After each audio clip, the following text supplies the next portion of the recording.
अध्यक्ष महोदय, राज्यपाल महोदय ने अपने अभिभाषण में शहीदों का जिक्र किया, शहीदों के विचारों को आत्मसात करने का जिक्र किया, लेकिन मैं कहना चाहता हूं कि शहीदों के उन्हें माला चढ़ाना, उनके विचारों को आत्मसात करने से कहीं ज्यादा जरूरी है शहीदों को सम्मान देना।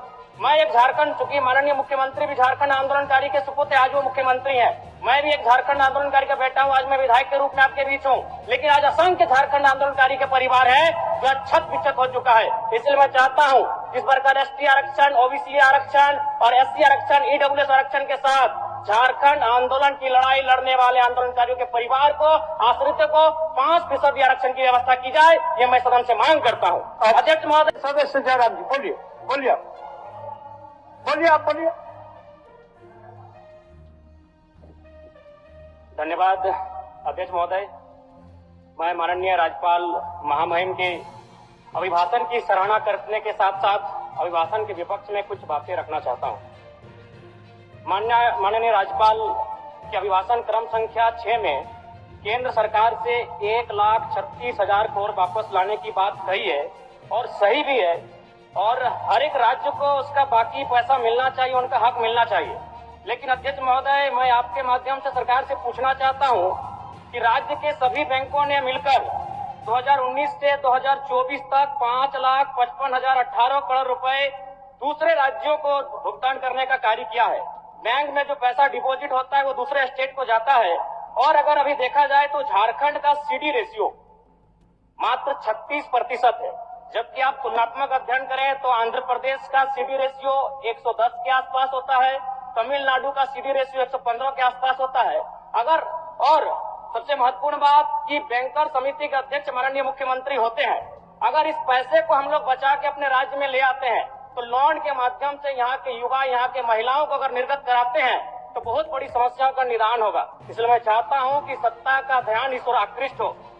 मैं आगे अध्यक्ष महोदय, राज्यपाल महोदय ने अपने अभिभाषण में शहीदों का जिक्र किया, शहीदों के विचारों को आत्मसात करने का जिक्र किया, लेकिन मैं कहना चाहता हूं कि शहीदों के उन्हें माला चढ़ाना, उनके विचारों को आत्मसात करने से कहीं ज्यादा जरूरी है शहीदों को सम्मान देना।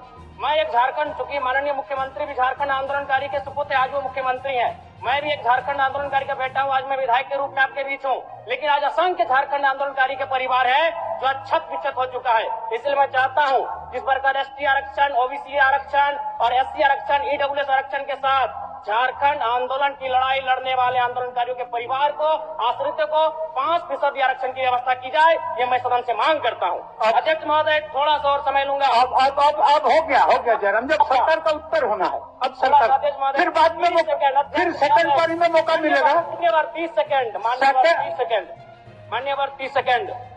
चलिए बोलिए।